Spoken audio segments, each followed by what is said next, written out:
the new lawsuit coming with Jay, the part with Jay. I go, oh shoot, like to us, black excellence, right? that had to be there. We getting tighter, you know what I'm saying? And united we stand, and ain't nothing else. What was supposed to be the end of a legal nightmare for Sean Diddy Combs turned into an even bigger bombshell when none other than Jay-Z, yes, Hav himself, was unexpectedly dragged into the courtroom chaos. It all happened in a matter of minutes.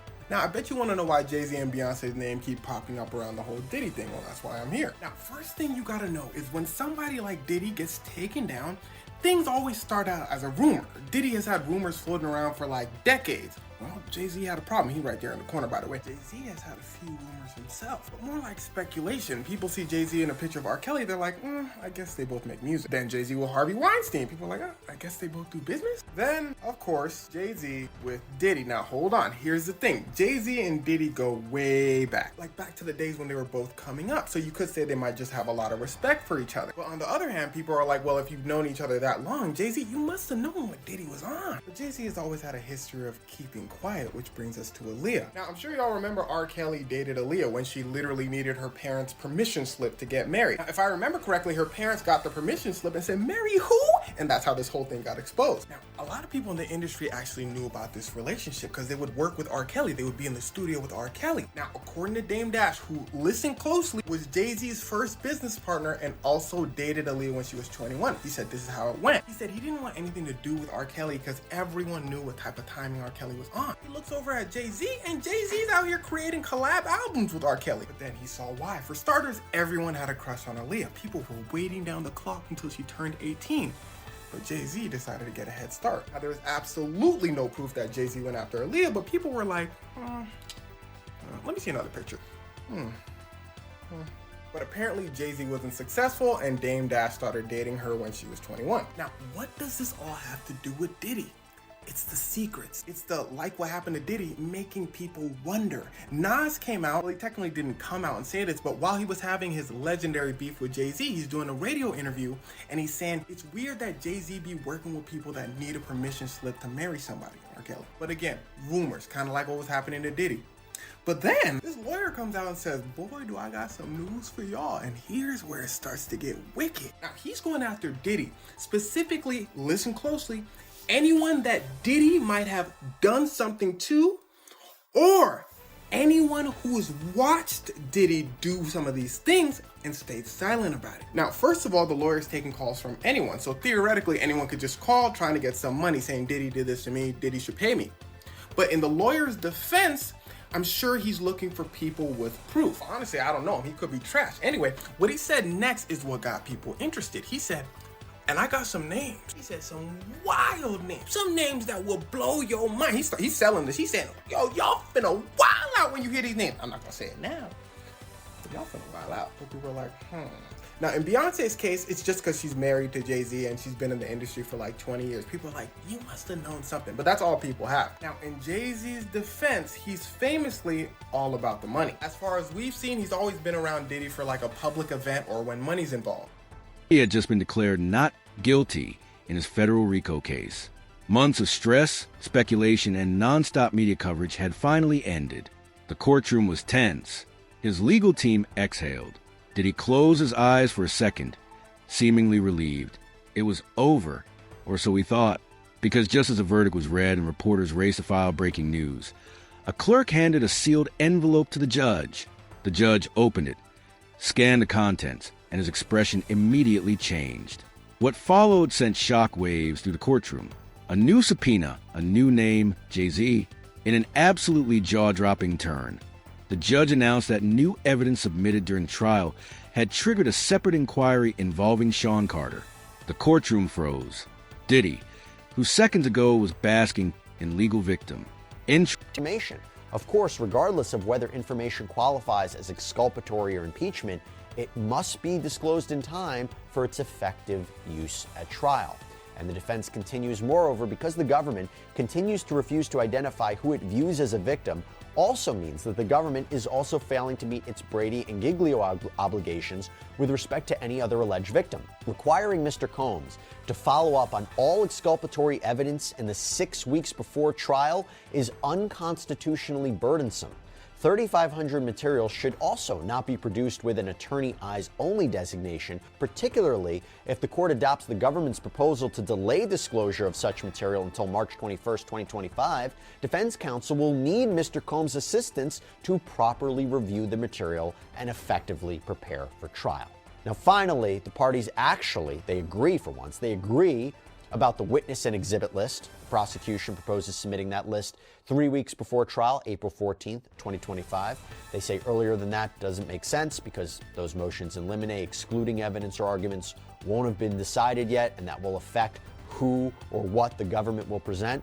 They say the defense can present its list by April 25th, 2025, so that's 1 week in advance of trial. The defense agrees to both. And then both the prosecution and the defense agree to April 11th as the deadline for the jury questionnaire forms. So those are sent out to prospective jurors across the jurisdiction, starts the whole jury selection process on who will be called into court for further questioning and examination. And also both sides agree to April 25th as the deadline for requests to charge or voir dire. That's the more specific process for selecting the jury, and also proposed verdict forms to be submitted.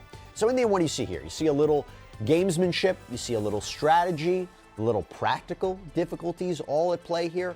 Remember, it is the prosecution's burden. The defense arguably wants to trip them up, right? They don't want them to be as prepared as possible, trying to take any advantage they can. So this unidentified Jane Doe has sued both Jay-Z, Sean Carter, and Sean Diddy Combs. This is out in New York. This is out in New York federal court, to be more specific. And she is claiming that when she was just 13 years old, she was raped by both of these musicians at a Video Music Awards after party back in 2000. And now Jay-Z, who is adamantly denying the allegations, is not only trying to get the whole case dismissed and thrown out, but he is also asking the court to impose sanctions upon Jane Doe's Texas attorney, Tony Busby. Now, this may sound very familiar, by the way, because this has been an ongoing legal war between Busby and Jay-Z and his legal team. Accusations that Busby engaged in extortion, that his firm pressured a client to lie, that Jay-Z's camp has been engaging in intimidation and harassment. Jay-Z called Tony Busby a deplorable human being.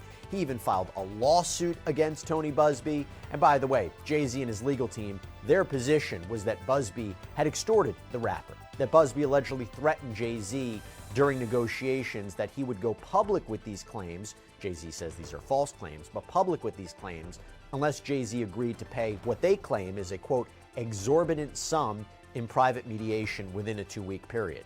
Jay-Z says that when he refused, that is when he was named by Tony Busby in the lawsuit. Remember, this lawsuit first came out, it was only identified as unnamed celebrity A, and then in an amended complaint, Jay-Z was identified as celebrity. Z was identified as C looked like he had seen a ghost.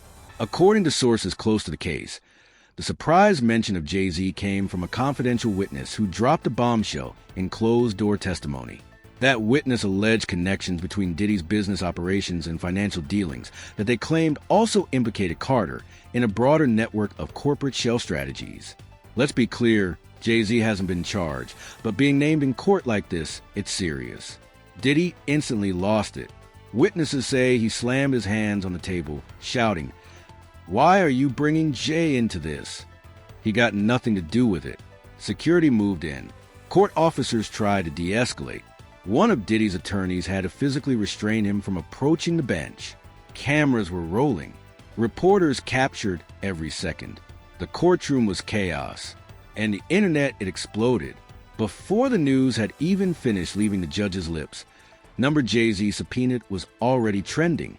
Headlines popped up across every platform. Jay-Z dragged into Diddy RICO fallout. Hub's name dropped in final minutes of trial. New York power duo under fire. In final minutes of trial. New York power duo under fire. Social media lost its collective mind. Memes, wild theories.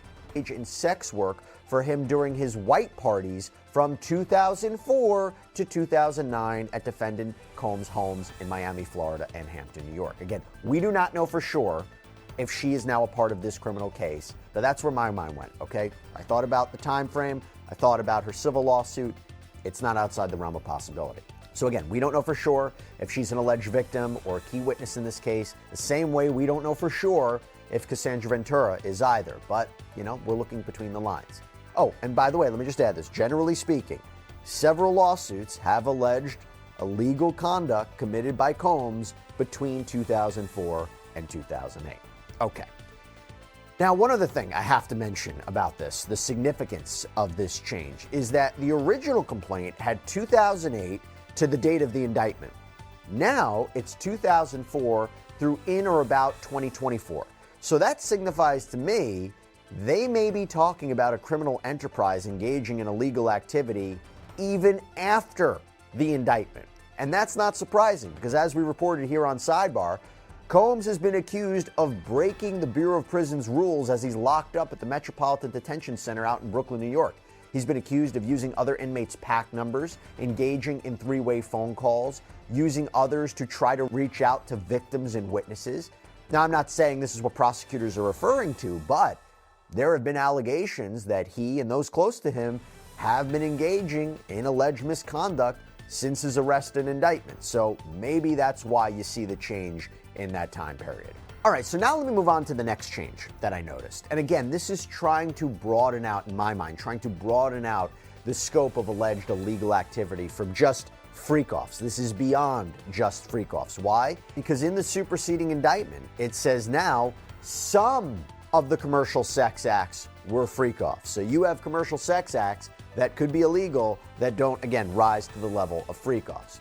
There was also another line in the superseding indictment that was new, and I want to tell you about it. It says on page 6, in connection with the commercial sex acts, Combs provided the victims with, among other things, monetary payments, career opportunities, and payment of rent and housing expenses. That is a new line.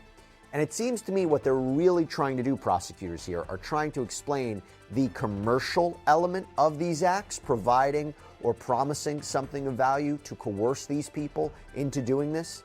Now, by the way, the defense will say, look, Sean Combs, if these were his girlfriends or these were his romantic partners, don't boyfriends pay for gifts? Don't they give them money if they need it? Don't they help them out? This is not sex trafficking. This is a relationship. That is what I anticipate we will hear from the defense. Okay, now we have another big change in this superseding indictment. Actually, it's a whole new paragraph. This wasn't in the original indictment. This is the new paragraph in the superseding indictment. Quote, other commercial sex acts involved only Combs and a female victim. As with freak-offs, other members and associates of the Combs enterprise. Combs enterprise backclips of Diddy and Jay on stage together. They were everywhere. Fans of both artists scrambled to understand what was going on. The Beehive even got involved, demanding answers and throwing shade at anyone daring to implicate Queen Ba's husband. Back in the courtroom, the judge clarified this wasn't a formal charge against Jay-Z, but rather an indication that federal investigators were pursuing a separate thread involving some of the same financial transactions reviewed in the Diddy case. In short, things just got a whole lot messier. Legal analysts immediately began speculating. Was this witness credible? Was this a strategic move by prosecutors to pressure other music mogul? Was this part of a broader investigation into hip-hop business empires? One former federal attorney told CNN, anytime a name like Sean Carter is mentioned in open court under sealed testimony, it's not just smoke. There's usually fire behind it.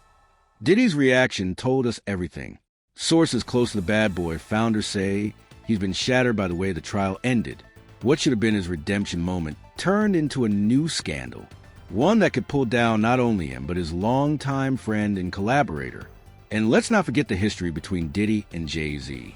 From parties in the 90s to collaborations, award shows, and business ventures, these two have long been the faces of black excellence in hip-hop. Now, both names are trending in a courtroom context. Jay-Z's team, meanwhile, moved quickly. Within hours, they issued a statement. Mr. Carter has not been contacted by any law enforcement or investigative bodies. Any insinuation of involvement in unrelated legal investigative bodies. Any insinuation of involvement in unrelated legal matters is false, defamatory, and will be addressed accordingly. But the statement wasn't enough to stop. To drum up clients to bring claims against Combs and against Jay-Z. And maybe the attorneys have reached some sort of understanding about the ground rules. Maybe not, but maybe they have, and letting this motion go is part of that understanding. That would be my third possible reason. Yeah, and I know you mentioned that it's speculation, but I think by you kind of explaining that, I feel like that might also be very plausible. I want to go back to what you said during kind of your second explanation, where, I'm sure Jay-Z from his side, he probably wants this lawsuit just to be, or this complaint to be dismissed, or not even amended in the first place, made in the first place. Obviously, nothing goes away in the blink of an eye, excuse me. But in your opinion, watching all of this legal back and forth that's been unfolding these past few months, do you think there is enough to dismiss, or do you think at a point this will even get litigated?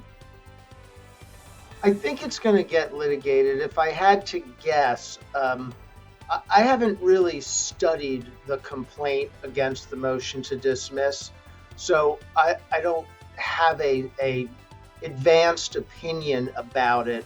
But my reaction to it is that the complaint accuses him of some very bad stuff, and that ought to be enough to move the case forward. That's my guess. Now, remember, at the outset of these litigations, we go through kind of a honing phase where the dispute is sort of narrowed down to certain parties and certain claims. And sometimes the motion to dismiss doesn't get rid of the case entirely, but it gets rid of some of the claims, or it gets rid of some of the parties. I see today, by way of example, there's a brand new filing dismissing defendant Bad Boy Records LLC. There were separate claims against that company, and I don't know where all these companies fit in the pantheon of Bad Boy Records, but that company... 50 Cent, never one to miss a moment, jumped in. He posted a split image on Instagram, one of Diddy yelling in court, and one of Jay-Z looking confused. The caption, "You know it's bad when it gets a shout out from a bench." This movie keeps writing itself. And once again, 50 had the internet howling. Meanwhile, insiders say Jay-Z was blindsided. According to several entertainment journalists, Jay was in meetings for an upcoming project when the news broke. His phone reportedly lit up nonstop with texts, missed calls, and panic messages from business partners. He canceled his appearance at a Rock Nation brunch that evening. Beyoncé, who was reportedly furious, posted an Instagram story with no caption, just a photo of the scales of justice. Fans interpreted it as support, but also as a warning. Now, here's where things get even more tangled. That sealed testimony. According to unverified leaks, it mentions a series of offshore accounts, business partnerships, and shell companies tied to music royalties and artist payouts. Some of those entities allegedly connect back to music royalties and artist payouts. Some of those entities allegedly connect back to both Combs Enterprises and Rock Nation. Let's be clear again.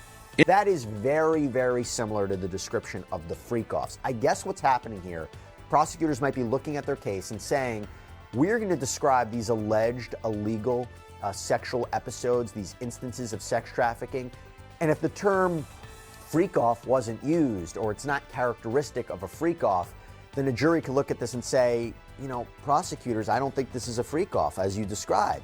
But now broadening it to say, we're talking about generally illegal commercial sex acts that may or may not be freak-offs, that is how they're trying to win this case. That's my take, at least. And I think this is really to solidify and crystallize that sex trafficking charge. And you see the addition of commercial sex acts with the freak-offs. For instance, we see lines like this one in the superseding indictment that creates that separation. Quote, Combs subjected victims to physical, emotional, and verbal abuse to cause the victims to engage in freak-offs and other commercial sex acts. Okay, now we have another line that was changed from the original indictment. In the original indictment, it read, Combs also threatened victims' careers and livelihoods, including if they resisted participating in freak-offs. In the new indictment, it says, Combs also threatened victims' careers and livelihoods, including if they resisted engaging in sex acts with Combs and at times with Combs and male commercial sex workers. They're going beyond the specificity of freak-offs. Okay, we have another change that's pretty notable too. So both indictments, they share a paragraph where they discuss how Combs, if anyone threatened him, if anyone threatened his authority or reputation, meaning Nothing has been proven, no charges filed, no grand jury summoned. But the mention alone is enough to send shockwaves through the music industry. Industry insiders are calling this the biggest power shift since Suge Knight. went down because now everyone's fair game. More subpoenas could follow. More mogul could be named. The Department of Justice is reportedly combing through years of business records. And in an era where hip-hop has become synonymous with corporate expansion, these investigations could shake the entire foundation. As for Diddy, he's reportedly retreated to one of his private estates. Friends say he's devastated, feeling both victorious and defeated at once. He beat the charges, but lost a narrative. Because now he's the man who walked free, but pulled Jay-Z into the fire on his way out. And that might be the biggest scandal of all. Stay tuned, because if the last 24 hours are any indication, and that might be the biggest scandal of all. Stay tuned, because if the last 24 hours are any indication, this story isn't ending. It's just beginning. And hip-hop's most untouchable names, they're no longer untouchable. More updates to follow.